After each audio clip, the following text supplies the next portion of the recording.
এইবার বলবেন হুজুর হিন্দু বলছে, বৌদ্ধরা কিছু বলে নাই? বৌদ্ধদের ধর্মগ্রন্থ খোলে, গৌতম বুদ্ধ হিব্রু ভাষায় বললেন, হিন্দুরা বললেন সাংস্কৃতিক ভাষায়। অনেক লেকচারার থাকতে পারেন, ডক্টর প্রফেসর থাকতে পারেন। আমি যে কথাগুলো বলতেছি খুব খেয়াল করে শুনবেন, ভুল হলে আমাকে জানা দিবেন, আমি সংশোধন করার চেষ্টা করব। আমার ভাইরা, গৌতম বুদ্ধ ডাক দিয়ে বললেন, পৃথিবীর মানুষ ধর্ম যদি মানতে হয়, ওই ধর্মের পক্ষে আমি লাল ছালু গায়ে দিয়া টাক্কু মাথা হইয়া ধ্যানমগ্ন অবস্থায় সাধনা করে যা বুঝলাম, যা পাইলাম তা বললাম। কি বললাম? অজ্ঞ আনন্দ বিক্ষোভে আশিস বৎসম স্বয়ং কেশনাম আহমদ মোহাম্মদ বদ্ধ ভগবান বদ্ধং শরণং গচ্ছামি সংঘং শরণং গচ্ছামি ধম্মং শরণং গচ্ছামি ওং শান্তি ওং শান্তি। পৃথিবীর মানুষ ইহকালে পরকালে নাজাত শান্তি মুক্তি যদি পেতে চাও, ওই ব্যক্তির জীবন অবশ্য মেনে নাও যে ব্যক্তিকে তার ভগবান আহমদ নাম দিয়ে দুনিয়াতে পাঠাবে, আর ব্যক্তিটা দুনিয়াতে সে মোহাম্মদ হইয়া এক আল্লাহর পক্ষে প্রচার করে দিবে। সুবহানাল্লাহ জনগণ। এইবার বলবেন হুজুর হিন্দু বলল, বৌদ্ধ বলল, খ্রিস্টানরা কিছু বলে নাই? পদমং মক্কাতং হেরতং কুরতং গুহা। পৃথিবীর মানুষ হেরা গুহার ভিতরে ধর্মের নিগুড় তত্ত্ব হইয়াছে। আমি বলে গেলাম ওই ধর্মের পক্ষে স্বীকৃতি প্রদান করে গেলাম যেই ধর্মে গায়ের গোশত খাওয়া হালাল মনে করা হয়, এবং যেই ধর্মের ধারক বাহক মক্কার হেরা গুহায় ধ্যানমগ্ন অবস্থায় বসে থাকবে, আর তার আল্লাহ তার উপরে মানবতার সফলতার চাবিকাঠি হিসাবে 30 পারা কোরআন নাজিল করে দিবে। সুবহানাল্লাহ বলেন, আরো জোরে বলেন সুবহানাল্লাহ। আমার ভাইরা, আমার বন্ধুরা, কেন আমি এই কথা বললাম? আমার বগুড়ার বাবাজিরা, জহুরুল্লাহ করে যে কথাটা আমি বলছিলাম, বাদাম গভীর মনোযোগ দিয়ে শুনবেন।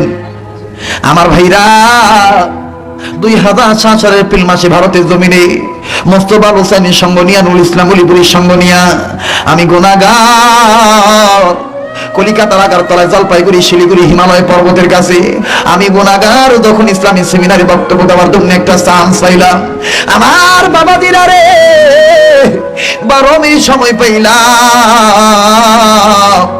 সময় পাওয়ার পর আমি মন্ত্রনাদি পাঠ করলাম, এরকম মন্ত্রনাদি। আর এই মন্ত্রনাদি শুনি একজন নয়, দুইজন নয়, কয়েকজন হিন্দু ব্রাহ্মণ আমার বিরুদ্ধে খেপে গেল। ও বন্ধুগণ, আমাকে ডাক দিয়ে বললেন, মৌলবী তুমি যে মন্ত্রনাদি পাঠ করলে, মন্ত্রনাদি দ্বারা প্রমাণ করে দিবা আল্লাহ সত্য, নবী সত্য, কোরআন সত্য। প্রমাণ যদি না করো, তোমার বিরুদ্ধে কিন্তু ফাঁসি বর্ডার হয়ে আমার ভাইরা রে এমন ডাকাতে পড়ে গেলাম। বাবা দি কয়েকজন হিন্দু ব্রাহ্মণ আবার কলিকাতার থেকে পুলিগুরু খবর দিয়ে নিয়ে আসলো, পুলিগুরু পিক আপ ভ্যান নিয়ে চলে আসলো, আমি গুনাহগারকে জিম্মি করে নিয়ে গেল। আমার ভাইরা রে, একদিন নয়, 2 দিন নয়, 3 দিন কারাগারে কারাভুক্ত অবস্থায় থাকা লাগলো। বাদান রে, অন্যায় আমার একটাই ছিল, ইসলামের পক্ষে কথা বলা। পানির পিপাসায় কলিজা শুকা যায়, কন্ট্রোলে শুকা যায়, আমি পানি পানি বলে চিৎকার করি, শয়তানগুলো পানি দেয় না। আমার ভাইরা, অনেকক্ষণ পর 1 গ্লাস ঠান্ডা পানি নিয়ে আসে, জেলখানার ছিলের মাঝখান দিয়ে ধরে পানিটা নেওয়ার জন্য হাত বাড়াইলাম। এই শয়তানগুলি আমার হাতে গ্লাসটা না ছেড়ে দি, আমার ভাইরা আমার হাতে গ্লাসটা না দি, এই শয়তানগুলি গ্লাসটা জমিনে ছেড়ে দিল। গ্লাসটা পাকা ফিল্ডে পরে ভেঙে যায়, পানি খাওয়া আমি গুনাহগারের নসিবে হয় না। আমার ভাইরা, এমন একটা বিপদ পত্র পত্রিকায় দেখে দিলেন, কলিকাতার আগারতলায় 2007 সালের শুরুর দিক দিয়া। আমার বন্ধুগণ, আমার ভাইরা, ওই যে ওলামায়ে কেরামকে হয়রানিমূলক শাস্তি দেওয়া হয়েছিল, আমার ভাইরা আব্দুল খালেক নামে যেই ছেলের ফাঁসি হওয়ার কথা ছিল, সেই ছিল আমি গুনাহগার আব্দুল খালেক শরীয়তপুরি। আমার দয়ার আল্লাহ, আমার দয়ার মাওলা কেমন করে সেই ময়দান থেকে বাঁচায় আনলো। আমার ভাইরা, ক্ষুধার তন্ত্র সহ্য হয় না, অনেকক্ষণ পর একটা রুটি জেলখানার সিটের মাঝখান দিয়ে ভিকে মারে, এই রুটিটা ধুলাবালির মজমায় পড়ে যায়। রুটিটা আমি ধীরে ধীরে খায়ার মাওলার দরবারে বলি, মাওলা রে, তুমি কি আমাকে এই আযাব থেকে মুক্তি দিবা না? আল্লাহ, আল্লাহ গো, তুমি কি আমাকে এখান থেকে মুক্ত করবা না? ও বন্ধু, সরমনা পিসা বদুর মরহুম পিসা বদুর বদুল করিম রহমতুল্লাহ আলাই ওনার দরবার যখন খবর তুলে গেল, আমার ভাইরা সচিনা দরবার যখন খবর তুলে গেল, আইনুদ্দিন আলাদা রহমতুল্লাহ আলাই আমার ভাই, আমার বন্ধুগণ, আমার বন্ধুবার, আমার সম্মানিত বড় ভাই ও বন্ধু ডক্টর মুসলিম সিরাজুল ইসলাম সিরাজি যৌথভাবে ওলামা একরাম দেখেন কেমন করে সহযোগিতা করলো। খবরটা বলার পর যশোরী মুন্সি মোহাম্মদ মেহরুল্লাহ ছিল আমার মোহাম্মদ মেহরুল্লাহর কাছে খবর দিল, বাবাজি আমার মোহাম্মদ মেহরুল্লাহ আদালতের অনুমতি ক্রমে আমার সাথে ফোনের মাধ্যমে কথা বলে ডাক দিয়ে বললেন, আব্দুল খালেক ভাই আপনাকে তো তাদের এই বিচারের কার্যালয়ে দাঁড় করাবে, তবে কার্যালয়ে দাঁড় করানোর আগে আমি আপনার কাছে শুনতে চাই আপনি কোন মন্ত্রগুলো পড়ছেন, আপনি আমাকে একটু শোনায় দেন। আমি বললাম, ভাইয়া 1 নম্বর মন্ত্র পড়েছি লা ইলাহা হরতি পাপম ইল্লাল্লাহ পরম পদম জন্ম বৈকুণ্ঠময় প্রেমটি তত্ত্ববিন মুহাম্মদ। 2 নম্বর মন্ত্র পড়ছি একম ব্রহ্মং সষ্টা নিহনানা সিং কিঞ্চং। এবার বললো 3 নম্বর মন্ত্র বললাম, আমি 3 নম্বর মন্ত্র বললাম মদ দুইতা দুইতা নমস্ত নমস্ত প্রণাম প্রণাম মদ দুইতা দুইতা। এবার বললো 4 নম্বর মন্ত্র বলো, 4 নম্বর মন্ত্র বললাম হুতার মিন্দ্র মহাশৃঙ্গা মহাশৃঙ্গা ওয়াল্লাহ মিল্লাম দষ্ট মিল্ল ইলাহা। আমার ভাইরা রে 5 নম্বর মন্ত্র যখন বলে দিলাম, আমার মোহাম্মদ মেহরুল্লাহ ডাক দিয়ে বললেন, আব্দুল খালেক ভাই কি বলবো ভাইয়া, আমার বাবা মুন্সি মোহাম্মদ মেহরুল্লাহ হক কথা বলার কারণে আমার বাবাকে কলিকাতার হিন্দুরা বাতির সাথে বিষ খাওয়া মেরে ফেলে দিয়েছে। আমি বললাম, বড় ভাই আমার তো এরকম করুন দশা, মনে হয় আমি ছাড়া পাবো না, আমাকে আর মেরে ফেলে দিবে, আমাকে ফাঁসির ভয় দেখায়, আমাকে খাবার দেয় না। আমার ভাই বললেন, আব্দুল খালেক ভাই চিন্তার কোনো দরকার নাই, আপনি যখন আগামীকাল তাদের বিচারের কাজে দাঁড়াবেন, দশের সামনে দাঁড়াবেন, হুজুর হিন্দুদের মন্ত্র থেকে 2 নম্বর মন্ত্র নেবেন আর কোরআন শরীফ থেকে একটি আয়াত নেবেন, মুসা নবীর দলিল নেবেন। আমি আনোয়ার বলে দিলাম, আল্লাহর কোরআন শরীফ আপনাকে জয়লাভ করাইয়া বীজের মালা পরাইয়া দিবে। আমি বললাম, আনোয়ার ভাই গো কিভাবে আল্লাহ পাক জয়লাভ করবে? আনোয়ার ভাই বললেন, আব্দুল খালেক ভাই এরা 2 নম্বর মন্ত্র বলছে পৃথিবীর মানুষ ওই আল্লাহকে সেজদা দিও, আই ক্যান চ্যালেঞ্জ, কোন ব্রাহ্মণ থাকলে আমি চ্যালেঞ্জ করতে মোকাবেলা করতে রাজি আছি। ও বন্ধুগণ, বেদ কিতাব পড়ে দেখবেন এই কথাগুলো এইভাবে লেখা আছে। বর্তমান বেদ কিতাব তো সংস্করণ করা হয়েছে, কাটছাঁট করা হয়েছে। আমার ভাইরা আনোয়ার মোহাম্মদ মেহরুল্লাহ ডাক দিয়ে বললেন, আব্দুল খালেক ভাই হিন্দু জাতিরা বলছে পৃথিবীর মানুষ ওই আল্লাহর প্রমাণ দিয়ে যায়, ওই আল্লাহর পরিচয়টা দিয়ে যায়, এক আল্লাহর পরিচয়, একং ব্রহ্মং স্রষ্টা নেনা সিং কিঞ্চং। আল্লাহ বলতে এক আল্লাহ, আল্লাহর কোনো শরীকই নাই। আর আল্লাহর পাওয়ার হইল সৃষ্টি হইয়া স্রষ্টা আল্লাহকে দেখতে গেলে চোখ কানা হয়ে যাবে, নূরের কারণে দেখা যাবে না।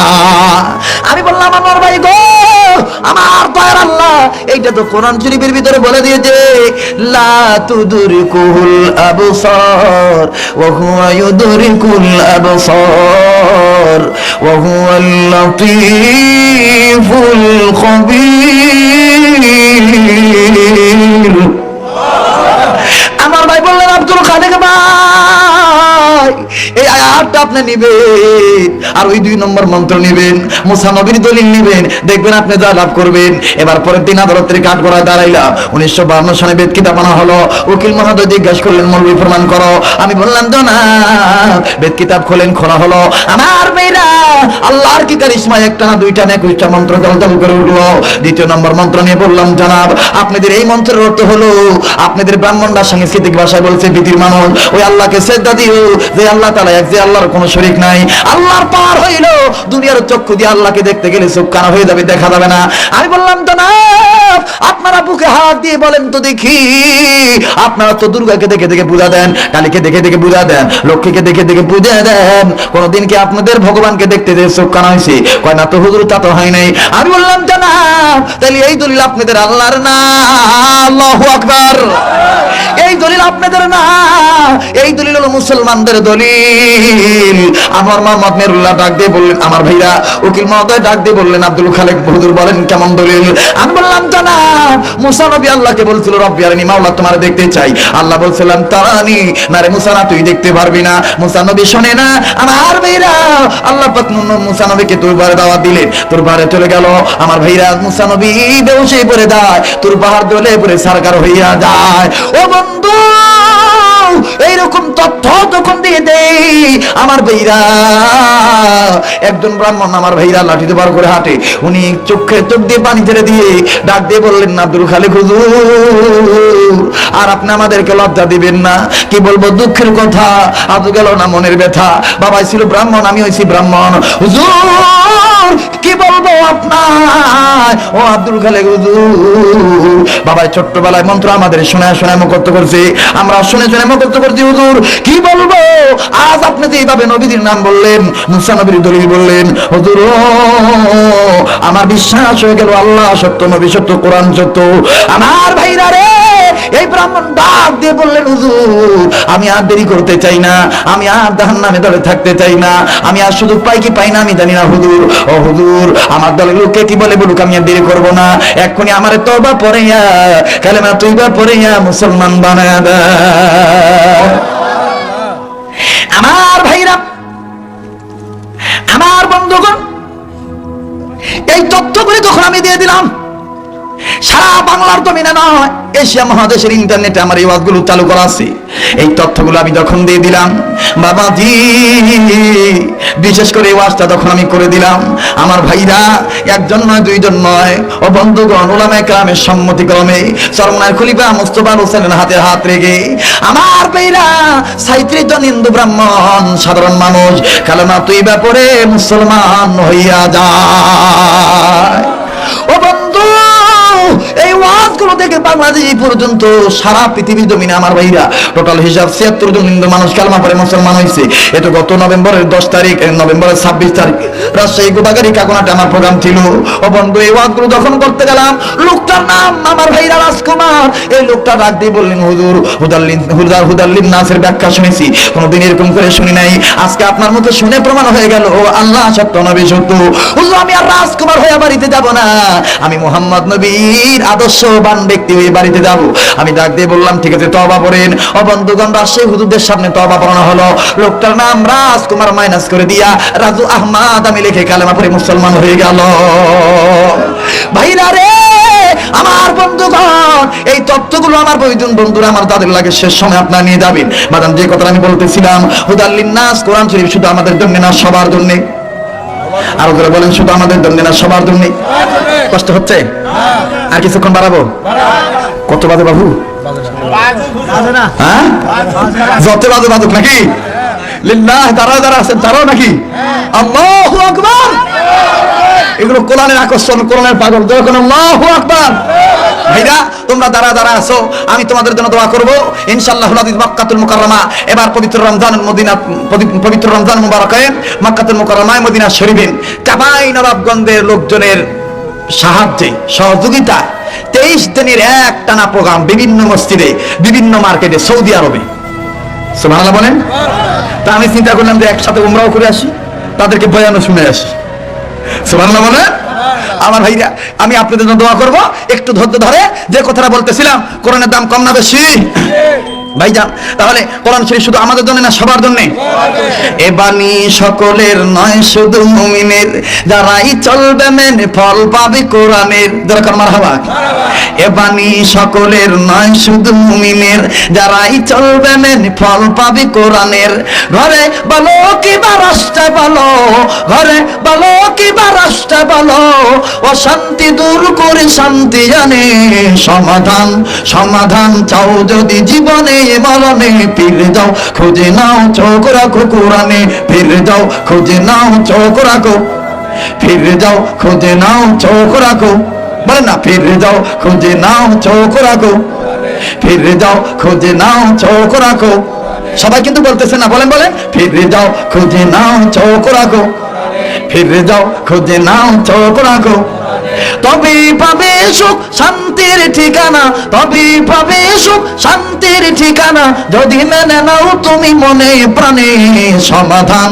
সমাধান চাও যদি জীবনে মরণে, ফিরে যাও খুঁজে নাও চোখ রাখো কোরআনে, ফিরে যাও খুঁজে নাও চোখ রাখো, ফিরে যাও খুঁজে নাও চোখ রাখো। এত চির অম্লান চির মুকুতির ডাক, এ যে মহাবাণী খোদারি কালামে পাক। মারহাবা বলেন। এত চির অম্লান চির মুকুতির ডাক, এ যে মহাবাণী খোদারি কালামে পাক।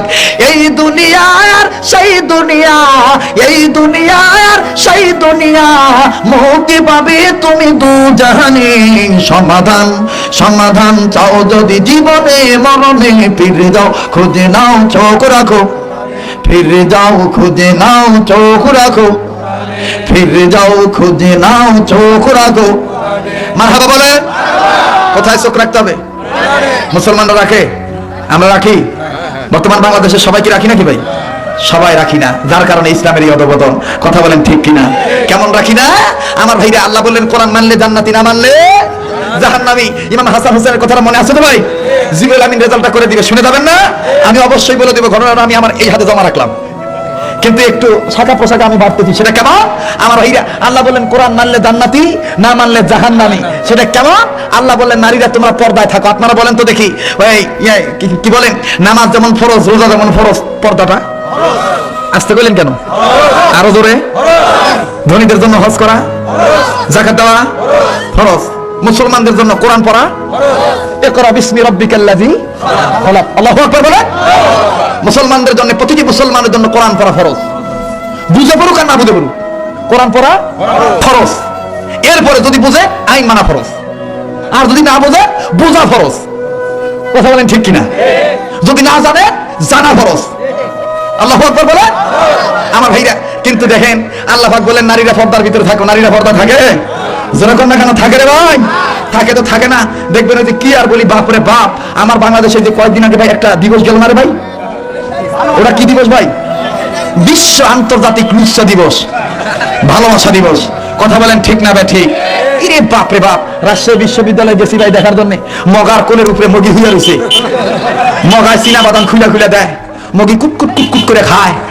আর মগায় কয় খাও সখী খাও। মগি আবার নিচের তেন খায় আর কয় I love you, very very love you. মগায় আবার কয় I am too too too too too too. ভাই গো, খুব মজার ব্যাপার, খারাপ লাগতেছে? ওরে বাপ রে বাপ, আল্লাহ বলছেন নারীরা পর্দা থাকো। কিন্তু দেখেন আমি তো মনে করি ভাই, বর্তমান আমার দেশে এই ইফটিজিং বৃদ্ধি হওয়ার এক নম্বর কারণ হলো নারীদের বেপরদা। কথা বলেন, ধরে বলেন ঠিক না ঠিক? বর্তমান এই আমার দেশে ইফটিজিং বৃদ্ধি হওয়ার এক নম্বর কারণ হলো নারীদের অশ্লীলতা, বেপরদা, দায়াপনা, নির্লজ্জতা। কথা বলেন ঠিক না ঠিক?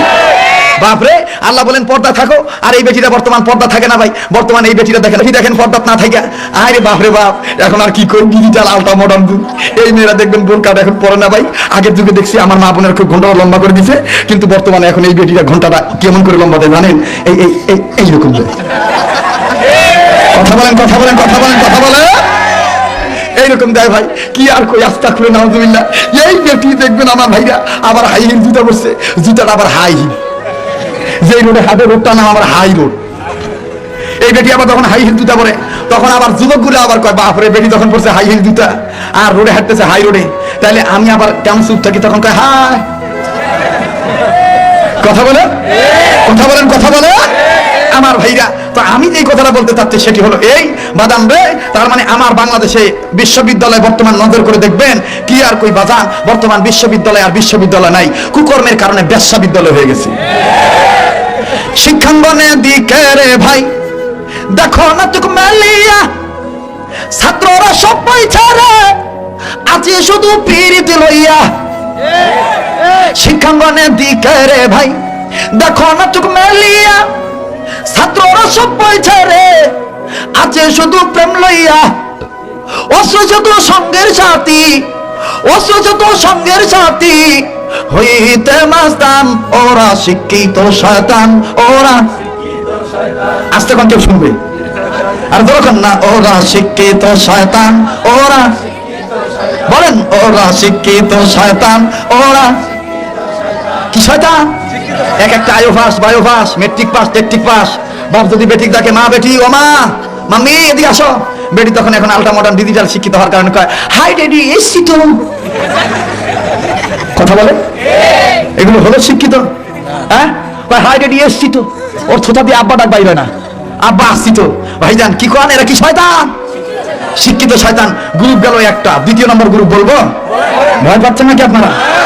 ভাই না হয় আমাকে আর জীবনে বগুলো আইনেন না ভাই, কিন্তু আজকে তো চান্স পাইছি, আজকে তো বলবো নাকি বল। বহু দূর থেকে আসছি দাদা। কালকে আমার গতকালকে প্রোগ্রাম ছিল সাতক্ষীরা সুন্দরবন শ্যামনগর থানা। আগামীকালকে প্রোগ্রাম হলো আমার ভাইয়া, আমার বন্ধুগণ, আগামীকালকে প্রোগ্রাম হলো জামালপুর। এ বাবা, এই বাবা গাড়ি এমনি সরবে বাবা, তোমার বিশৃঙ্খলা করা লাগবে না, এটা গন্ডগোল হয়ে যাবে। আমার দিক থেকে কি করবে, জনগণ কিভাবে খেলাইবা? এটা তো কোরআনের আকর্ষণ হইতো, কথা বল ঠিক না বেঠি? আদি লিল্লাহ তাকবীর, নারে তাকবীর। এই রিপন ভাই রাস্তা মাফিল করে নাকি ভাই? বসে না, বসলে দেখবে না ভাই, কোথা জায়গা আছে থাক। যে আমার যে কথাটা শুনে আমার ভাইয়া গ্রুপ নম্বর দ্বিতীয় বলবো? পীরগিরিয়ার মাথার পূজা চলছে দেশটা দুরিয়া, সেরেক বেদনা ভান্ডামিতে আমার দেশটা গেল ভরিয়া। কথা বলে বাপরে বাপ, শরীরের কাছে যাওয়া যায় না, পাড়া ছাগলের মতন কোথায়। গাঁজা খাইতে খাইতে মুস লাল হয়ে গেছে ভাই, গাঁজা খায়। আর দেখবেন আমি তো চিন্তা করে বাঁচি না, যাদের মুস লম্বা হয় এরা মুড়ি খায় কিভাবে? যাদের মুস লম্বা হয় ভাই, এদের তিনটা জিনিস খাইতে খুব অসুবিধা। এক নম্বর হলো দই, দুই নম্বর হলো পাকা আম, তিন নম্বর হলো মুড়ি। আমি রবীন্দ্রনাথ ঠাকুরের বাড়িতে যাইয়া আমি প্রশ্ন করলাম ওনার আত্মস্বজনকে যে আপনাদের রবীন্দ্রনাথ ঠাকুর মুড়ি খাইছে কেমনে? হুজুর ওনার বউ আছিল কয়েকটা, তো ওনার বউরা মুস উঁচা করে ধরতো আর উনি মুড়ি চাবাইতো। ভাইটা তা আমি চিন্তা করে বাঁচি না, তাদের মুস লম্বা, এরা যে তিনটা জিনিস কিভাবে খায় আল্লাহ ভালো জানে বাবা। বাইরে ভাই দেখবেন এই শয়তানগুলো গাঁজা খায় আর এরকম করে গাঁজার কলকি দলে আর এরকম করে ইয়া খা যা তো দিলতে ভর যা হামকো লে যা আস পার কালা যা যায়। আর দেখবেন লম্বা লম্বা চুল রাখছে আর এরকম করে কয় আমি কেউ পানি মান বদতে তোমার নিনাম কেমন তুমি কাউন না গো গান না দে কাউনে আমার হে কথা বলে এরকম ভণ্ড আছে না, মহিলাদেরকে বুড়ি বানায়। ওরে বাবা, মহিলা আবার ঠেক থেকে টিপার করে দয়ান, মোর স্বামী মোক ভাব দেয় না, দল কাছে স্বামী না দেখ আমি দিব। কথা এই ভণ্ড পীরের গালে গালে জুতা মারো। আসতে কোন কেন ভয় পান নাকি নিয়ে তোরা কোন ভণ্ড পীরের গালে গালে জুতা মারো। ভণ্ড পীরের গালে গালে, ভণ্ড পীরের গালে গালে। ইয়ে বাবা কত বাঘ, দেওয়ান বাঘ, রাজার বাঘ, এরপরে খালি ওরে বাপরে বাপ পিসের ভিতরে টাইটেল রে ভাই। অমুক খাউজানি, সুলকানি, দাউদ, এক দিবা, পাঁচরা, এরপরে আর কি ওটা আর মানে ওই যে কি কয় ওটা মানে এই সুতিকা, মানে যা আছে সব বেড়া মোর গাও। লাস্টে দেখবেন নিচে দিয়ে কবে অমুক কুত্তাশা, বেয়াদব কোথাকার। এই তুই কোথায় পাইছিস এত এত এত টাইটেল? কথা বলে বিশ্ব নবীর একটা পরিচয়, ইমামুল মুরসালিন খাতামুন নবীন রাহমাতুল লিল আলামিন নবী মুহাম্মদ রাসূলুল্লাহ সাল্লাল্লাহু আলাইহি ওয়াসাল্লাম। কথা বলেন ঠিক কিনা? এই শয়তানগুলো বলেছে ইসলামী আন্দোলন করা হারাম, আমি বলেছি এদের কাছে মুরিদ হওয়া হারাম, এদের কাছে মুরিদ হলে এনজিও খাচ্চেলদের দালাল হওয়ার আগে। কথা বলেন ঠিক না? মানে আমার দেশে কিছু পীর আছে, এদেরকে চালায় বাইরের রাষ্ট্ররা। কথা বলেন, এদের দেখবেন মাদ্রাসা, এদের দেখবেন অট্টালিকা, লক্ষ লক্ষ কোটি কোটি টাকা ব্যয় করে দিবে, কিন্তু প্রথম তারা ইসলামী আন্দোলন করবে তাদের পক্ষে আর কেউ দিবে না। কথা বলে, যার কারণে এরা বড় বড় ফতুয়া দেয়। এই শয়তানদের কাছ থেকে হুঁশিয়ার থাকবেন। গ্রুপ গেল কয়টা? বলেন কয়টা? 3 নম্বর গ্রুপ বলবো আমার ভাইয়া। যদি এই হক কথা বলতে না পারেন, ও হুজুর আরে কি আর করবো ভাই, বর্তমান সমাজের ফেতনা। ভাই আপনি আওয়ামী লীগ করেন, বিএনপি করেন, জামাত করেন, এটা আপনার ব্যক্তিগত ব্যাপার, এটা আমার কোনো ব্যক্তিগত ব্যাপার না, কারণ রাজনৈতিক দল একজনের একটা থাকতেই পারে। কিন্তু আমি বলতেছি কোনটা, কোরআন হাদিস তো করার বাধ্যতা কি না ভাই? কথা বলে কোরআনে যা আছে সেটা বলা মুমিনদের কর্তব্য নাকি কোন? আর যদি না বলেন তাহলে আপনি মুনাফিক। কি বলবো ভাই, দুঃখের কথা, বর্তমান কিছু আলেম সমাজও আছে ভাই কথা বলতে ভয় পায় ভাই। কথা বল বাবা, বর্তমান আন্দোলন কথা কথা যাবে না, করলে আমার গ্রেপ্তার করবে। আর যদি আমি গ্রেপ্তার হই তাহলে আমার ছাওয়া খাবে কি, বেটি খাবে কি, বউ খাবে কি? আপনি কন্ত দেখে রিজিকের মালিক কে? এই মৌলবীর পক্ষে ফতোয়া হয়ে যাবে। কি হবে আলেম হয়ে? বলেন বলেন, কি হবে আলেম হয়ে? কি হবে আলেম হয়ে ইমাম সাহেবের সমাজটাতে পারদতি সত্য কথা উচ্চস্বরে না বলিতে? কি হবে আলেম হয়ে ইমাম সাহেবের সমাজটাতে পারো যদি সত্য কথা উচ্চস্বরে না বলিতে, চাকরি ভয় করো যদি ছেড়ে দাও হয় না গদি, চাকরি ভয় করো যদি ছেড়ে দাও হয় না গদি, কি হবে ধোঁকা দিয়ে আল্লাহকে, কি হবে ধোঁকা দিয়ে আল্লাহকে, বলেন না কি হবে ধোঁকা দিয়ে, সবাই সব মানুষ বলেন কি হবে ধোঁকা দিয়ে, কি হবে ধোঁকা দিয়ে। নিঃসন্দেহে গোয়েন্দা সংস্থার লোকজন এই কথাগুলো রিপোর্ট করতেছে, আপনার কোনো ভয় না পেয়ে জোরে জোরে বলেন কি হবে ধোঁকা দিয়ে আল্লাহকে, কি হবে ধোঁকা দিয়ে। কি হবে ছাত্র সাথে তমকায়া সনদ খানা যদি বিদ্যালয়টা প্রতি তাদের আড্ডাখানা, কি হবে ছাত্র সাথে তমকায়া সনদ খানা যদি বিদ্যালয়টা প্রতি তাদের আড্ডাখানা। এর চেয়ে মরা ভালো দেশ ছেড়ে যাওয়া ভালো, এর চেয়ে মরা ভালো দেশ ছেড়ে যাওয়া ভালো। কি হবে ধোঁকা দিয়ে কপালটাকে, কি হবে ধোঁকা দিয়ে বিবেকটাকে, কি হবে বেঁচে থেকে, কি হবে বেঁচে থেকে অযথা বিদ্যা শিখে যদি না করতে পারো শোষণবিহীন সমাজটাকে, বলেন না যদি না করতে পারো শোষণবিহীন, কি হবে বেঁচে থেকে, বলেন কি হবে বেঁচে থেকে, কি হবে বেঁচে থেকে, কি হবে বেঁচে থেকে। মারহাবা কর। কি হবে নামাজরোজা ইমানদারির বড়াই করে যদি ওই খোদার কালাম অকেজ হয়ে থাকে পড়ে, মসজিদের কোণে বসে যত করো কষে আছেন একদল সমাজে ফেতনা বেড়ে গেছে, এই মুরবি লম্বা একটা ভাগরি মাথা দিয়ে মসজিদের কোণে বসে কয়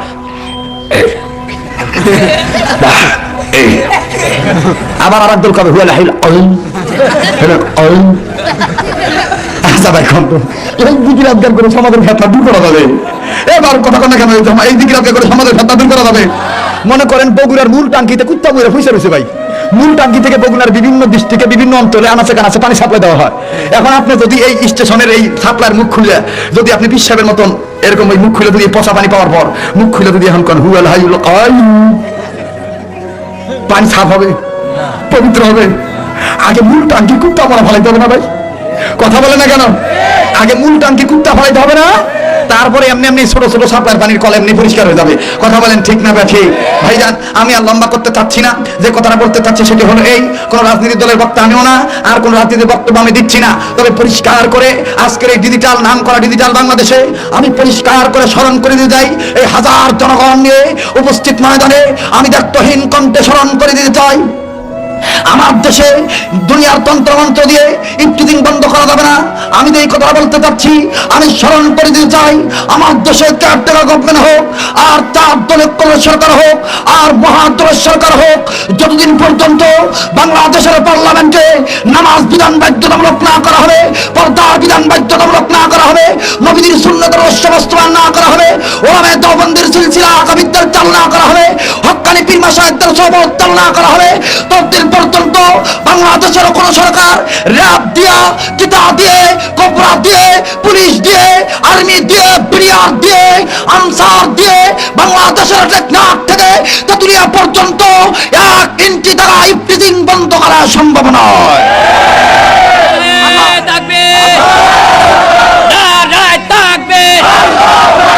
দুনিয়ার মুসলিম বিপ্লব বিপ্লব আমার নেতা তোমার নেতা আল কোরআনের আলো সংসদে চালো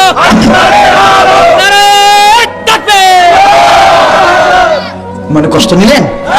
আমি কোন দলকে টার্গেট করে বললাম? সর্বদলীয় পক্ষে আমার এই আহ্বান, খোদাই তথ্য যদি না কায়েম করা হয়, মানব রচিত মতবাদ দিয়ে কখনো মানুষকে মুক্তি দেওয়া যাবে না। সৃষ্টিকে মুক্তি দিতে হলে স্রষ্টার বিধান মানাতে হবে।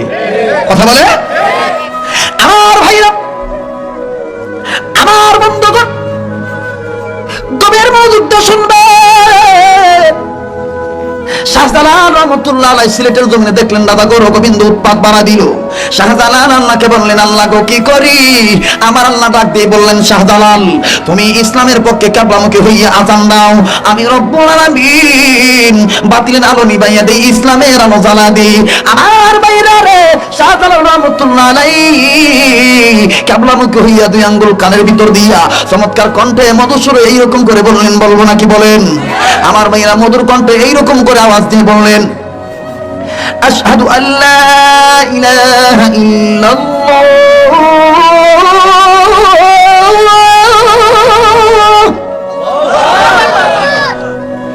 আশহাদু আল্লা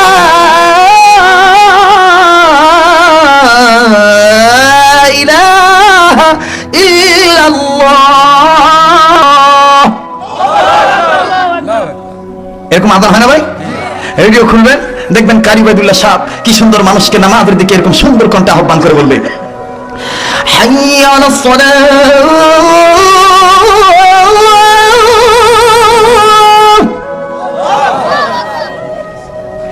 হাইয়া আলাস সালাহ।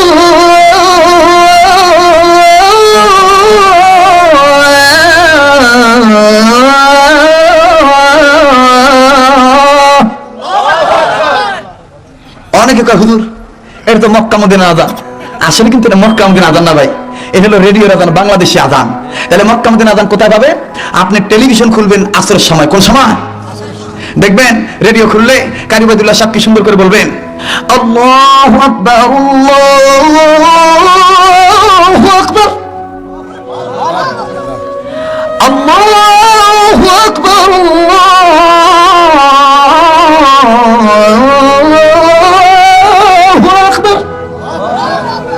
টেলিভিশন খুলবে, দেখবেন মক্কা মদিনার সুরে কি সুন্দর মিষ্টি সুরে সংক্ষিপ্ত ভাবে এরকম করে সুন্দর ভাবে বলবে, আল্লাহু আকবার, আল্লাহু আকবার, আল্লাহু আকবার, আল্লাহু আকবার,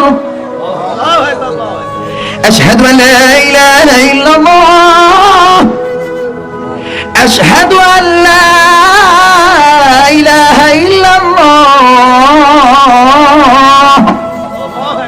মারহাবা বলেন তো। শাহজালাল এরকম করে আযান দিয়ে দিলে আর রাজা গৌর গোবিন্দের বিল্ডিং এর ইটা একটা একটা করে খুলে খুলে গেল, যেরকম সুবহানাল্লাহ।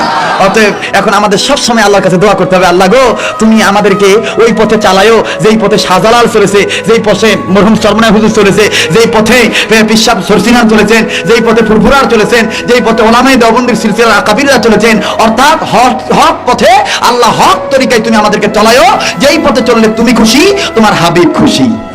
কথা বলেন ঠিক কিনা? এখন আল্লাহর কাছে বলতে হবে, তাদের পথে তাদের মতে কবুল করুন আল্লাহ, রহম করুন।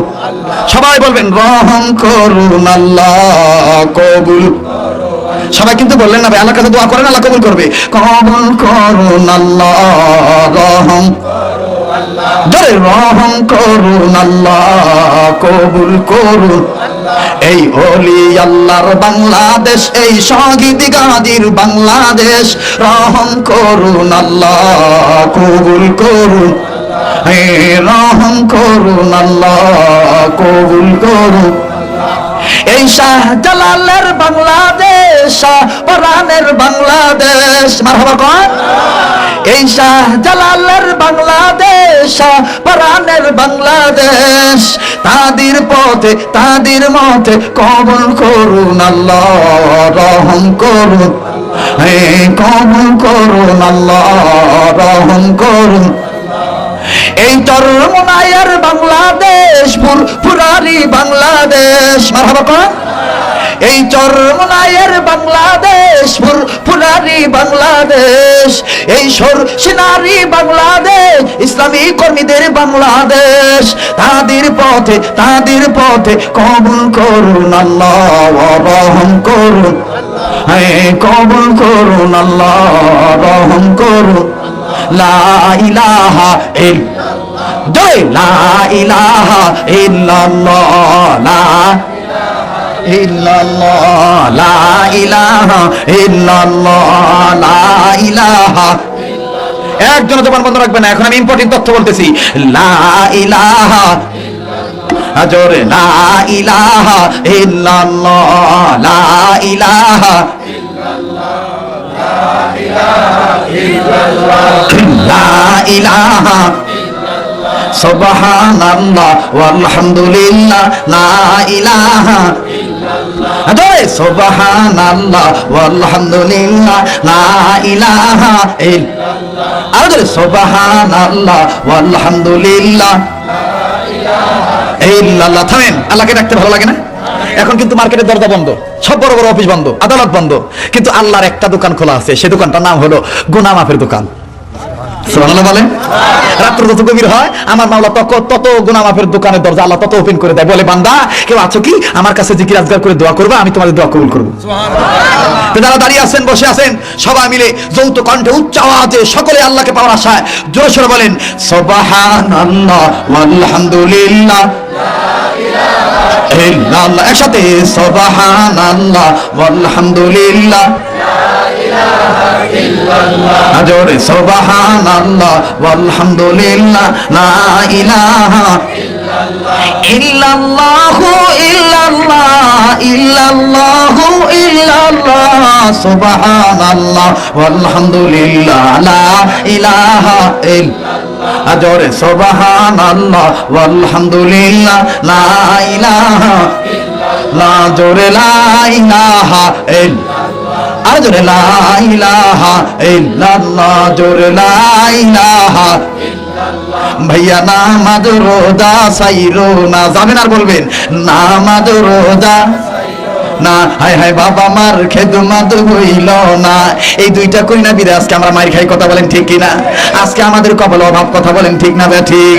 নামাজ রোজা সাইর না, বাবা মার খেদমত হইল না, বলুন নামাজ রোজা না, হায় হায় বাবা মার খেদমত হইল না।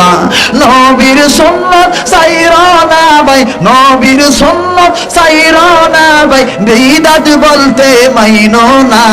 লা ইলাহা ইল্লাল্লাহ দে লা ইলাহা ইল্লাল্লাহ ও লা ইলাহা ইল্লাল্লাহ লা ইলাহা ইল্লাল্লাহ লা ইলাহা ইল্লাল্লাহ। আমার ভাইরা আমার বন্ধুগণ, কেন মা বোনেরা পর্দা করবেন না? বাবাজি মামা হাসান হোসেনের কথা আমি অবশ্যই বলবো, কিন্তু ভাই গো হাজার হাজার মহিলা মা বোন আসছে, কোন মা বোন ছাদে বসেছে, কোন মা বোন রাস্তায় বসেছে। ও বগুড়ার মা বোনেরা, জানি না আর কোনোদিন আমি আসতে পারবো কিনা আমি জানি না। তোমরা যারা আমাকে টিভির পর্দায় দেখেছো, স্যাটেলাইটের মাধ্যমে, ইন্টারনেটের মাধ্যমে, ডিশ এন্টিনার মাধ্যমে, মা গো আমি সেই শরীয়তপুরে তোমাদেরকে বলে দিই মা, তোমরা যদি ভালো হইয়া যাও তোমাদের পেট থেকে আবার জন্ম নেবে শাহজালাল, কথা বলেন ঠিক না বেঠি? ভাইয়া মা বোনেরা কেন ভালো হবেন না? আমার আল্লাহ রাব্বুল আমিন 10 জন পুরুষকে জান্নাতের টিকিট দিল, এখন দিলটা নরম করে দিবেন। আল্লাহ 5 জন মহিলাকে জান্নাতের টিকিট দিল, 10 জন পুরুষ আশারে মুবাশশারা, আর 5 জন মহিলাকে আল্লাহ জান্নাত লিখে দিল। আমার ভাইরা, আমার এই বইটার ভিতরে আজবাজব তথ্য আছে, আমি আজকে এই বইটা প্রেস থেকে বের করেছি বাদান, বহু খাটাখাটনি করে কিতাবটা আমি লিখেছি। ও বন্ধুগণ, পিপিলিকে কেমন করে জান্নাতে যায়, মাছি কেমন করে জান্নাতে যায়, কোন কাজটা করার কারণে জান্নাতে যায়, আমি এই কথাগুলি তথ্যগুলি এই জায়গায় দিয়ে দিলাম। কিন্তু বাদান রে, 5 জন মহিলাকে আল্লাহ জান্নাতের টিকিট দিল। মহিলাদের পক্ষে মস্তরাতের একটি আলোচনা করি, আমি কোরআন মানলে জান্নাতি, না মানলে জাহান্নামী। আমি মা বোনদের খেদমত একটু আরজ করার পর আবার ফিরে আসছি ইমাম হাসান হোসেনের কথায়। আমি 5 থেকে 10টা মিনিট সময় পাই, দিবেন তো ইনশাআল্লাহ আপনারা? আমার ভাইরা মা বোনেরা গো, তোমাদের মতন মা ছিল মা খাদিজা, তোমাদের মতন মা ছিল মা আয়েশা, তোমাদের মতন মা ছিল মা ফাতিমা, তোমাদের মতন মা ছিল মা সুমাইয়া, তোমাদের মতন মা ছিল মা আসিয়া। এই 5 জন মহিলার দিলের ভিতরে নবীর প্রেম জাগ্রত ছিল, নবীর প্রেম ইমান পাকা মহব্বত ছিল, যার কারণে আল্লাহ জান্নাত লিখে দিল। যারা বলেন সুবহানাল্লাহ। ও ভাইরা, ও মা বোনেরা, 5 জন মহিলার কথা বলতে গেলে সারা রাত্র পোহা যাবে, আমার অনেক রাত্রের দরকার হবে, কিন্তু আমি বলতে পারবো না। একটা মায়ের কথা বলে দেই, দিলটা নরম করে দিবে। মা বিশ্ব নবী মুহাম্মদুর রাসূলুল্লাহ, মা আয়েশা সহ সমস্ত বিবিদেরকে নিয়ে মাজমার ভিতরে বসে বললেন, ও বন্ধু, নবীজি বিবিরা বললেন, নবী গো এতদিন তো আমাদেরকে একসাথে বসান নাই, আজকে কেন আমাদেরকে একসাথে বসান? নবী আমার ডাক দিয়ে বললেন, বিবিরা রে, আমি আমার খেদমত গুলো তোমাদের মাঝে বন্টন করে দিতে চাই, কারণ গত রাত্রে জিবরাইল আমিন আমাকে বলেছে, যেই বিবি যত খেদমত বেশি বেশি করবে সেই বিবিকে আল্লাহ পাক তত জান্নাতের স্তর বাড়ায় দিবে। ও বন্ধু, সুন্নাত মেনে নবীকে পাওয়া যায়, বিদআত মেনে নবীকে পাওয়া যায় না, শিরক থেকে তওবা করলে আল্লাহকে পাওয়া যায়। শিরিক করে আল্লাহকে পাওয়া যায় না, কথা বলেন ঠিক না ঠিক? মা আয়েশা রাদিয়াল্লাহু তাআলা আনহা চুপ করে বসে আছে। আমার নবীজি ডাক দিয়ে বললেন, উম্মে আইমান রে, উম্মে সাইমান সালমান রে, ও সৌদা, আমি তোমাকেই খেদমত দিলাম, ভাইরা আমার দিলটা নরম করে দিবেন। একটা ফোঁটা পানি যদি মাহে রবিউল আউয়াল মাসে আপনার পরিদায়, আপনি লিখে নেবেন আপনার গুনাহ মাপ, আপনি জান্নাতি। কারণ হলো কান্না ইচ্ছা করে আসে না, ভিতর দিকে আসতে হবে। কান্না দেওয়ার মালিক হলো আমার আল্লাহ, যার দিলে নবীর মহব্বত আছে, সেই নবীর মায়া চোখের পানি ছেড়ে দিবে। আমার ভাইরা, মা আয়েশা কিছুই বললেন না।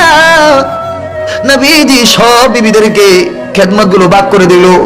নবী আমার বললেন, আয়েশা তুমি কিছুই বলো না, কেন, কি হয়েছে? আয়েশা বললেন, ও তো ইয়া রাসূলুল্লাহ, ইয়া হাবিবাল্লাহ গো নবীজি, অন্যান্য বিবিদেরকে আপনি খেদমত দিলেন, এরা মেনে নিল, আর আমি কিন্তু আপনার থেকে খেদমতটা চেয়ে নেব, আপনার দেওয়াটা আমি নেব না, আমার মন যেটা চাই সেইটা দিতে হবে। নবী বললেন, আয়েশা কোন খেদমত চাও? আয়েশা ডাক দিয়ে বললেন, হুজুর আমি আপনার গোসল করানোর খেদমতটা নেব। নবী বললেন, আয়েশা রে, কেন আমার গোসল করানোর খেদমতটা তুমি নিবা? আয়েশা বললেন, হুজুর ইয়া রাসূলুল্লাহ, ইয়া হাবিবাল্লাহ, আপনি জানেন আপনি একদিন গোসল করতেছিলেন, আমি আমার দরজার ফাঁক দিয়ে দেখতে পাইলাম, আমি আমার দরজার ফাঁক দিয়ে, জানালার ফাঁক দিয়ে দেখতে পাইলাম, আমি দেখতে পাইলাম, আমি দেখেছি অন্যান্য মানুষ গোসল করলে অঙ্গ দৌত করা পানি মাটিতে পড়ে বেয়ে বেয়ে অন্যত্র চলে যায়, কিন্তু আপনি যখন গোসল করলেন আপনার অঙ্গ দৌত করা পানি কোন জায়গায় বেয়ে বেয়ে গেল না। আমি দেখতে পাইলাম কি জানি হইল, যেই জায়গায় পানি পড়লো এই জায়গার মাটিটা দুই ভাগ হয়ে গেল, আর পানিটা ভিতরে ঢুকে গেল, মাটি আবার তাক করে মুছে গেল। যখন সুবহানাল্লাহ। আয়েশা বললেন, হুজুর ইয়া রাসূলুল্লাহ, ইয়া হাবিবাল্লাহ, শুধু তাই না, আমি দেখতে পাই আপনি যখন গোসল করেন অন্যান্য মানুষের পানিতে কোন রকমের কোন ময়লা দেখা যায়, আর আপনি যখন গোসল করেন গো নবীজি, আপনার পানির সাথে কি যেন চিকমিক চিকমিক করে গো নবী। আর এই চিকমিক পানিটা ভিতরে ঢুকে বললো। আজব একটা তথ্য আমি হাদিস থেকে দিয়ে দিলাম, বাস্তব জীবনে বহু শুনছেন বাজান। দেখেন নবীদের মুজিজা দেখেন আমার ভাইরা। নবীজি বললেন, আয়েশা রে, এইটা কি জানি? আয়েশা বললেন, হুজুর জানতে চাই। নবী আমার বললেন, আয়েশা পয়গম্বররা পবিত্র, এদের অঙ্গ প্রত্যঙ্গ পবিত্র, এরা যে পানি ঢালে এটাও পবিত্র, যেই মাটিতে পড়ে মাটিও পবিত্র। ও আয়েশা শুনে নাও, শুনে নাও, আমাকে যেই ক্ষমতা আল্লাহ দিয়েছে অন্যান্য পয়গম্বরদেরকে আল্লাহ সেই ক্ষমতা দেয় নাই। আয়েশা রে, আমি নবী বললাম, ওই যে মাটি দুই ভাগ হইয়া যায়, এক সময় এমন আসবে দুনিয়াতে পেট্রোলের অভাব হয়ে যাবে, ডিজেলের অভাব হয়ে যাবে, অক্টেনের অভাব হয়ে যাবে, হীরা মণিকাঞ্চন মুক্তা ইউনিয়াম সোনা খনির উপর অভাব হয়ে যাবে। শুনে নাও আয়েশা, সকল রাস্তায় অভাব হয়ে যাবে, কিন্তু আমার মদিনা মক্কার রাস্তায় কোনোদিন অভাব হবে না। কেন হবে না? আমার অঙ্গ দৌত করা পানি মদিনার মাটির নিচে জমা হয়ে রয়েছে, এগুলো আল্লাহ পাক নিয়ামত বাড়ায় দিল। বাবাজি, মা আয়েশা বললেন, হুজুর গো, এই জন্য আমি আপনার গোসলের খেদমতটা নেব। নবী বললেন, যাও আমি তোমারে দিয়ে দিলাম। ও মা, আপনারা খুব খেয়াল করে শুনবেন। এবার পরের দিন সকালবেলা আমার নবীকে নিয়ে মা আয়েশা গোসল করার জন্য যখন রওনা হলো, ও বন্ধুগণ, বগুড়ার বাবাজিরা, মা বোনেরা, কবির মনোযোগ শুনবেন। মা আয়েশা নবী মুহাম্মদকে লইয়া হাঁটি হাঁটি পা পা করে ওরকম রওনা হয়ে গেল। আমার নবীজি উঁচু জায়গায় বসে গোসল করে, জলটকের উপর বসে গোসল করতেছে বাজান। আমার নবীজি আয়েশাকে বললেন, হুজুর গো, আয়েশাকে বললেন, উম্মুল মুমিনিন আয়েশা, তুমি আমার এই জায়গায় একটু ঢলে দাও। আমার নবীজির গর্দারে যখন মা আয়েশা ঢলতে গেল, আমার মেয়েরা নবীজি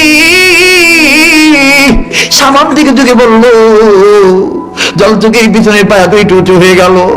বাজান রে, মা আয়েশা রাদিয়াল্লাহু তাআলা না নবীজির খেদমত করতে পাইয়া খুব খুশি। মা আয়েশার নিজের দিকে কোনো খেয়াল নাই। ভাইরা রে, আমার বন্ধুগণ, বিশ্ব নবী নিজের দিকে তখন একটু চোখে বললো, পায়া দুটো উঁচু হয়ে গেল। মা আয়েশা রাদিয়াল্লাহু তাআলা আনহার ডান পায়ের দুটি আঙ্গুল জলটুকের পায়ের নিচে ঢুকে যায়। ডানে যে আমার নবীজি পিছন দিকে বেক করে। ভাইরা আমার বন্ধুগণ, নবীজি নজর করে দেখে পানির সেতু কি যেন লাল রঙের হয়ে যায়। নবী বললেন, আয়েশা রে, পানির সাথে কি লাল রঙের হয়ে যায়, জলদি করে বলো।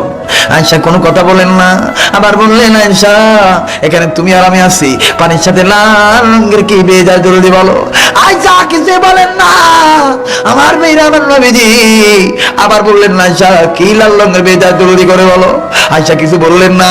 এবার নবীজি বিধু ধরে লইয়া পিছন দিকে ব্যাক করে দেখে, পিছন দিকে নজর করে দেখে মা আয়েশা রাদিয়াল্লাহু তাআলা আনহার গালের গোশত থরথর করে নড়ে। চোখের পানি টপ টপ করে তরুণার মতন পড়ে। আমার নবীজি বললেন, আয়েশা রে, কেন তুমি কান্দো, কি হয়েছে? মা আয়েশা ডাক দিয়ে বললেন, হুজুর গো, আপনি জানেননি, আপনাকে যখন আমি গোসল করাইতে যাই আপনি সামন দিকে ঢুকে পড়েছেন, আপনার পায়ে দুটো উঁচু হয়ে গিয়েছে, আমার ডান পায়ের দুটি আঙ্গুল ঢুকে গিয়েছে। আপনার শরীরের অতুরের কারণে আমার দুটি পায়ের আঙ্গুল পেটে রক্ত বাইর হইয়া যায়। নবীজি ডাক দিয়ে বললেন, আয়েশা, তুমি যদি আমাকে দাঁড়াইতে বলতা তাহলে আমি দাঁড়াইতাম, তোমার আঙ্গুল ফাটতো না, রক্ত বাইর হইতো না। আয়েশা বললেন, হুজুর, ইয়া রাসূলুল্লাহ, ইয়া হাবিবাল্লাহ, আল্লাহর কসম করে বলি, আয়েশার তো পায়ের আঙ্গুল দূরের কথা, আমি আয়েশার কলিজা যদি পেটে যাইতো, আমি আমার স্বামী মুহাম্মদুর রাসূলুল্লাহকে বসা থেকে দাঁড়াইতে বলতাম না। আমার ভাইরা, নবীজি এবার মা আয়েশাকে বুকের সাথে জড়িয়ে ধরলো, বিদাগানি ডাক দিয়ে বললো, আল্লাহ, ও আমার আল্লাহ, তোমার দরবারে আমি দোয়া করে দিলাম, মাবুদ, যেদিন স্বামী তার বিবিকে চিনবে না, সূর্য মাথার কাছে চলে আসবে, ওই দিন আমি যেন আমার আয়েশাকে না ভুলে দেই। আল্লাহ পাক জিবরাইলকে বললেন, জিবরাইল, নবীর প্রত্যেকটা বিবির দিলে নবীর মোহাব্বত আছে, যা জিবরাইল, আমি যে নবীর নাম বুরহান রেখেছি, এই বুরহান অকাট্য দলিল, আর এই বুরহান অকাট্য দলিলকে ভালোবাসতে পারলে, তাকড়া ধরতে পারলে, আমি ওয়াদা দিয়েছি রহমতের কোলে তুলে নেব, জান্নাতে যাওয়ার সোজা রাস্তা দেখা দেব। যা জিবরাইল, আয়েশার পক্ষে নবীকে জানিয়ে দাও, খাদিজার মতন আয়েশার কপালেও জান্নাতের টিকিট আমি আল্লাহ বরাদ্দ দিয়ে দিলাম। ও যুবক ভাইরা, কোথায় কথা বলা যায়, কেন নবীকে ভালোবাসবো না? নবীজির চিরাত কেন মানবেন না? ভাইরে, মা আয়েশা রাদিয়াল্লাহু তাআলা না নবীজির অঙ্গে তল মালিশ করতে গেল, নজর করে দেখে পিঠে কেমন জানি কালো কালো দাগ দেখা যায়। মা আয়েশা বললেন, হুজুর, আপনার পিঠে কি কোনদিন বসন্ত হয়েছে? নবীজি খালি কান্দে। আয়েশা বললেন, হুজুর, আমি কি কষ্ট দিলাম, কেন কান্দে? নবী বললেন, আয়েশা রে, এই দাগের কথা জিজ্ঞাসা করলে আমার কলিজা মানে না রে আয়েশা। আয়েশা, যেদিন আমি তাদের জমিনে যাই, আবু জাহেলের কথা মোতাবেক দুই শ্রেণী যুবক আমাকে বৃষ্টির মতন পাথর মারে। আয়েশা, একটা পাথর আমার চোখে লাগে, আর একটা পাথর আমার ঠোঁটে লাগে, আবার কোন পাথর আমার কপালে লাগে রে আয়েশা। আমি এদেরকে বলেছিলাম, আর মারিস না, আরে তোরা কি জানিস না, আমার মা নাই, আমার বাবা নাই। আয়েশা রে, তারপরে শুনে নাই, আমার এমন ভাবে মানলো, একবার না, দুইবার না, তিনবার আমি বসে পড়ে গেলাম। আমার ভাইরা, করুণ ইতিহাস টাইপের জমিনের হযরত জায়েদ নজর করে দেখে নবীজি ঠোঁট ফুলে গেছে, মাথা বেয়ে রক্ত পড়ে। জায়েদ যাবি, সব ছেলেদেরকে বলল, ছেলেরা রে, এই লোকটা তো তোমাদের কোনো ক্ষতি করে নাই, তোমরা কেন মারো? ছেলেগুলো মায়া হলো, ছেলেগুলো চলে গেল। কিন্তু ভাইয়া, জায়েদ চাবি নজর করে দেখে নবী নড়ে না, কোনো কথা বলে না। জায়েদ চাবি নবীদের পা ধরে ডাক দিয়ে বললেন, হুজুর, ও বলে আমার হুজুর নড়ে না জায়েদ সাহাবী ডাক দিয়ে বললেন প্রভু গো আমাদের নবীকে কি তুমি ঈসা নবীর মতো আসমানে তুলে নিলা? ভাইরা আমার নবীজি জ্ঞান ফিরে আসলো। হযরত জায়েদ নজর করে দেখে নবীজি কোনো কিছু বলে না। একবার বললেন রব্বি হাবিলি উম্মতি। আল্লাহু আকবার। এ বগুড়ার দোয়াটা কোন নেতার আদর্শ ছাড়া দেয়? শয়তানদের আদর্শ মানো। ও ছাত্রলীগের ভাইরা, ছাত্র দলের ভাইরা, শিবিরের ভাইরা, সকল প্রকার রাজনীতি দলের ছাত্ররা, কেন তোমরা নেতাদের পিছনে মারামারি করো? নবীজির সুন্নতের পক্ষে আমল করো, আল্লাহ রাব্বুল আমিন কপাল খুলে দিবে। আমার নবীজি ডাক দিয়ে বললেন যারা একটু পানি আমায় দাও। জানো না দে তাই বেরো তুমি এর বাসের আঘাত খাইতে খাইতে আমার কলিজা শুকায় কেটে যায়। দেন সাহাবী ডাক দিয়ে বললেন হুজুর আবু জাহেল পানির মশকটা কেড়ে নিয়ে পানি ফেলে দিয়েছে। হুজুর পানি নাই, পানি কোথায় পাইব হুজুর? তাই বের করে করে যাই চলে গেল। তাই বের করে করে যাইয়া ডাক দিয়ে বললো কেউ আসনি দিবানি নবীর নামে একটু পানি দাও, মোহাম্মদ নামের বাড়ি যাই। কেউ দিল না। আবু জাহেল বলেছে মোহাম্মদ পাগল, পাগল নামে পানি দিলে বদনাম হবে, মা বাবার দরবের মুখে তুনকালি মাগবে। সবাই দরজা লাগায় দেয়, কেউ পানি দিল না। জায়েদ সাহাবী জমিনে পড়েছে, মাথায় হাত দিয়ে বললেন প্রভু রে যে নবীর খাতিরে তামাম জাহান বানাইলা, যে নবীর খাতিরে আগুন পানি বানাইলা, এই নবীর পানি দেয় না, এরা কি পুরা কপাইলা কি খারাপ? হযরত জায়েদ সাহাবী ডুকরে ডুকরে কাঁদতে কাঁদতে নবীর কাছে গেল। নবীজি উঠতে পারে না, খুব কষ্ট হয়। ডাক দিয়ে বললেন জায়েদ পানি দাও। জায়েদ না বলে না, হাও বলে না। ডাক দিয়ে বললেন হুজুর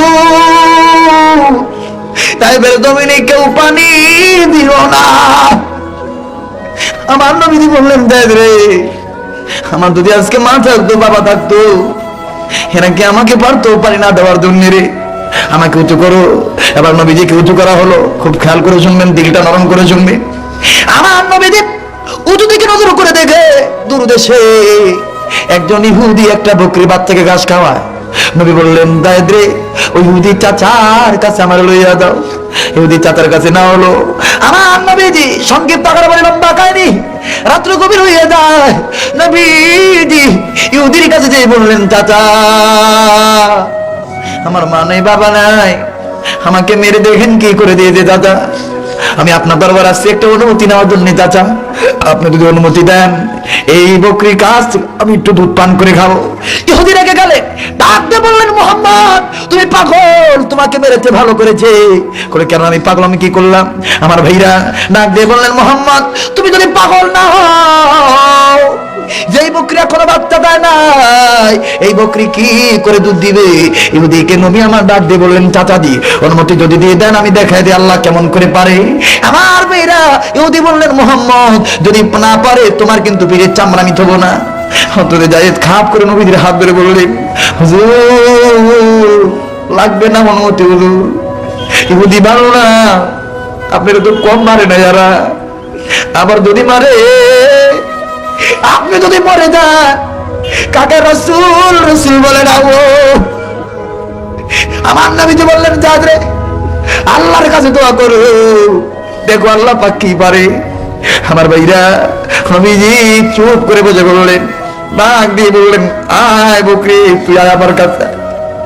কিতাবের লিখে ইহুদি বলে আমি নজর করে দেখি আমার হাতের বকরি মুহাম্মদ যখন ডাক দেয় আমার হাত থেকে একটা দৌড় মেরে নবীর হাতে চলে যায়। শুনে নাও আমার ভাইরা নবীজি ইহুদি বকরি পিঠে হাত দিয়ে বললেন বিসমিল্লাহির রহমানির রহিম। ডাক দিয়ে বললেন বকরি রে এরা আমার চিনে না, আমি কে তুই কিন্তু চিনো, আমি আর পারি না, আমি একটু দুধ দে রে বকরি। আমার ভাইরা বকরি মুহূর্তের ভিতরে আসমানের দিকে নজর করে মানুষের বাসায় জবান করে গেল, ডাক দিয়ে বললেন, প্রভু গো, তাই বাসি চিনেনি রহমাতুল লিল আলামিন, আমি কিন্তু চিনি। আল্লাহ, আমার বাপ দুধ দেওয়ার ক্ষমতা নাই, আমি তোমার কাছে বলতেছি তোমার হাবিবের কলিজা ঠান্ডা করার সুযোগ দিয়ে দাও। তাম শরীর রক্তগুলি দুধ বানাইয়া আমার কচি বানের ফুটা দিয়ে তুমি বাইরে করে দাও, রহমাতুল লিল আলামিনের কলিজা ঠান্ডা করে দাও। আরে বকরি হইয়া চিনিল, উম্মত হইয়া চিনলাম না, ও পুরা কপাল্লা মুসলমানেরা। এবার ইহুদি এই দৃশ্য দেখে নবীদের দুটি কদম ধরে বললেন, তওবা পড়ে দেন, আর তা পড়ে দেন আমাদের লা ইলাহা ইল্লাল্লাহু মুহাম্মাদুর রাসূলুল্লাহ সাল্লাল্লাহু আলাইহি সাল্লাম। আমার মেয়েরা, সেই মা আয়েশা রাদিয়াল্লাহু তাআলা আনহা ডাক দিয়ে বললেন, নবী গো, এটা আপনার তাইফের জমিনের আঘাত, কালো কালো দাগ। হুজুর, আমি জানি আপনি যদি দোয়া করেন আল্লাহ পাক দোয়া কবুল করে। আপনি আল্লাহর কাছে বলেন না, আল্লাহ গো, আমার শাহে রাব্বানা, তুমি আমার পিঠ থেকে কালো কালো দাগগুলো মুছে দাও। হুজুর বললেন, না আয়েশা, না, আমি পারবো না। আয়েশা বললেন, কেন? নবী বললেন, আয়েশা, তুমি কি জানো না আমি উম্মতের কান্না, রহমতের ভান্ডার? বললেন, হুজুর, এই দাগ উম্মতের কোন কাজে লাগবে? হুজুর বললেন, আয়েশা, যেদিন হাসরের মাঠ কায়েম হয়ে যাবে, আমার অনেক উম্মত গুনার কারণে জাহান্নামে চলে যাবে, এদের কেউ থাকবে না। আমি নবী সেই দিন শ্রদ্ধায় পড়ে যাব, আর আল্লাহকে ডাক দিয়ে বলবো, প্রভু গো, আমার একটা তায়েফের পাথরের আঘাতের দাগের বিনিময়ে কোটি কোটি উম্মতকে মাফ করে জান্নাত দিয়া দাও। আমার মেয়েরা, এই নবীকে ভালোবাসতে কে কে রাজি আছেন? দুই হাত তুলে দেখান তো দেখি। আল্লাহ রাব্বুল আমিন কবুল করুক, যেরকম আমিন। সবাই একটু কালেমা পড়েন, লা ইলাহা। আমার ভাইরা, বিশ্ব নবী নবী মুহাম্মদ রাসূলুল্লাহর প্রেম ভালোবাসায় দেখেন। এবার ইমাম হোসেন ডাক দিয়ে বললেন, না না গো, বলবো না, বাদ দেবো, আজকে থাক, অন্যদিন। হ্যাঁ, অনেক সময় হয়ে গেছে ভাই, প্রায় 2টার কাছাকাছি। ডাক ভাই, আমার ভাইরা, লিল্লাহি তাকবীর। ইমাম হাসান হুসাইন ডাক দিয়ে বললেন, না না, আমাদের রেজাল্ট কে কেউ দিবে না। নবী বললেন, তোমাদের রেজাল্ট দিবে হযরত জিবরাইল। সুবহানাল্লাহ বলেন। এবার জিবরাইল আমিন হাজির হয়ে গেল। যে সংক্ষিপ্ত আকারে বলে দিই, জিবরাইল আমিন হাজির হয়ে ডাক দিয়ে বললেন, হুজুর আপনি কেন ডাকছেন? নবী বললেন, জিবরাইল, আমার দুই নাতি প্রেম প্রীতি করেছে, প্রেমের ইন্টারভিউ, তার হাতের লেখা বেশ সুন্দর, সেই নানা মুহাম্মদকে বেশি ভালোবাসে। জিবরাইল বললেন, হুজুর, এটা আমার ব্যাপার না, আমার হাতে দিয়ে দেন। জিবরাইল আমিন হাতে নিল। হুজুর বললেন, জিবরাইল বলো। জিবরাইল ডাক দিয়ে বললেন, হুজুর, লেখা দেখার আগে ভেবেছিলাম বলতে পারবো, কিন্তু লেখা দেখার পরে বলি, এটা দেখি জটিল একটা প্রশ্ন।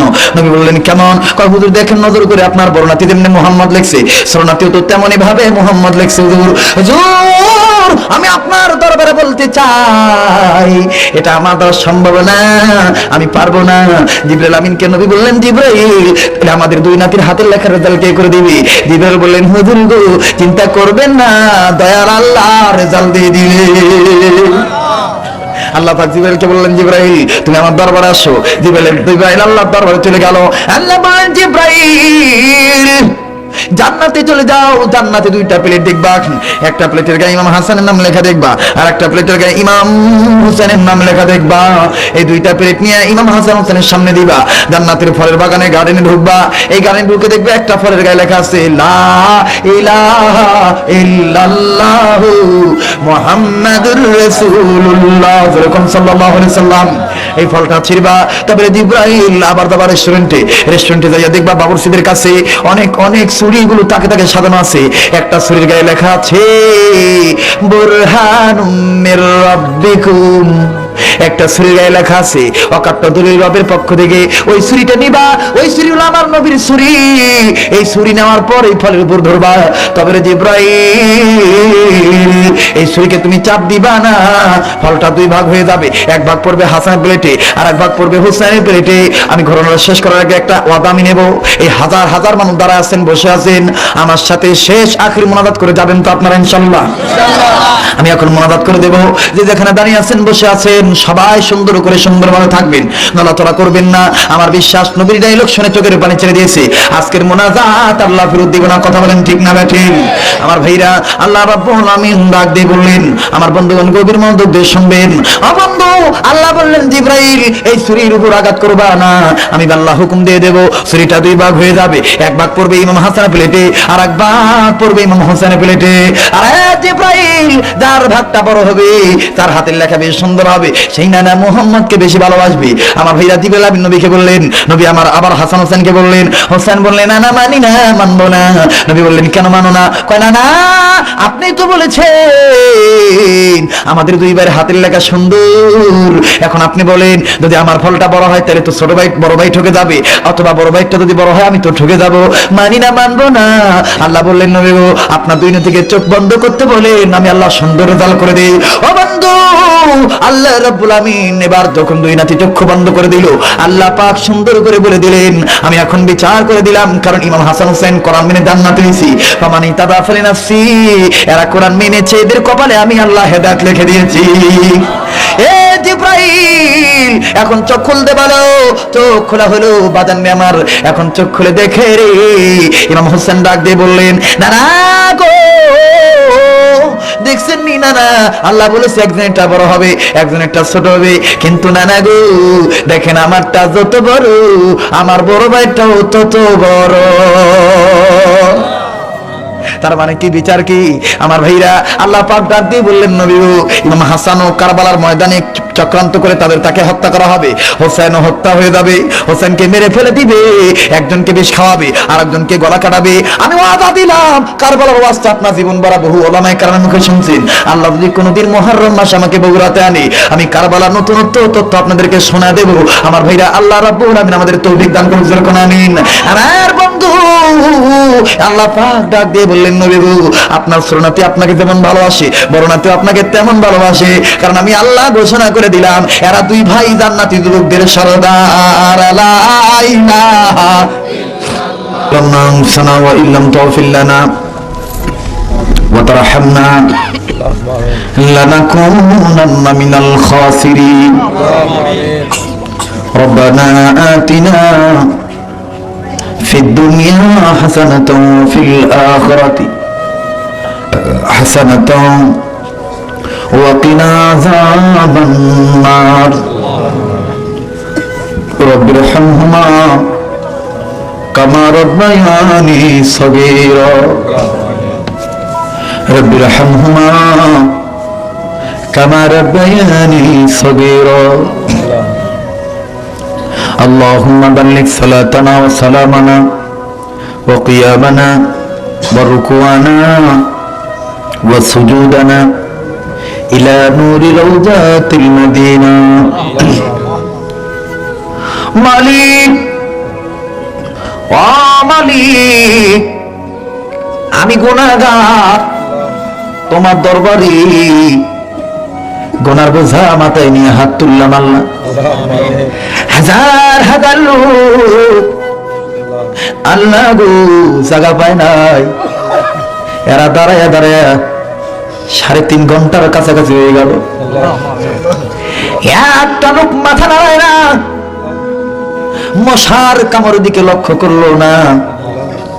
আল্লাহ তাআলা তোমার কোরআন কি মধুস্বরে শুনলো গো আল্লাহ। মাবুদ ও মাবুদ এই জায়গায় দাঁড়াইলু, আল্লাহ তাআলা এদের পা বাড়ায়া বাড়ায়া দাঁড়াইলু। আমি দোয়া করে দিলাম আমার বাবা ভাইদের এই দুইটা পাও জাহান্নামের আগুনে জ্বালায়ও না। মালিক ও মালিক, মালিক রে ও মোদের হায়াতের মালিক, ও মোদের মৌতের মালিক, এ জায়গায় যারা হাত তুললো আমি জানি না কার মনে কোন আশা কোন বেদনারে আল্লাহ। মাবুদ রে এমনও ব্যক্তি আছে মা আছে বাবা নাই, আবার অনেক ব্যক্তি আছে বাবা আছে মা নাই রে আল্লাহ। মাবুদ আবারও এমনও ব্যক্তি আছে মাও নাই বাবাও নাই। আরে বগুড়ার ভাইরা মা বোনেরা কেমনে ভুলে যাও মৌত আজরাইল পাঠাইবা ওই দিন দিও আমাদের জবানে জারি করে লা ইলাহা ইল্লাল্লাহু মুহাম্মাদুর রাসূলুল্লাহ সাল্লাল্লাহু আলাইহি ওয়াসাল্লাম।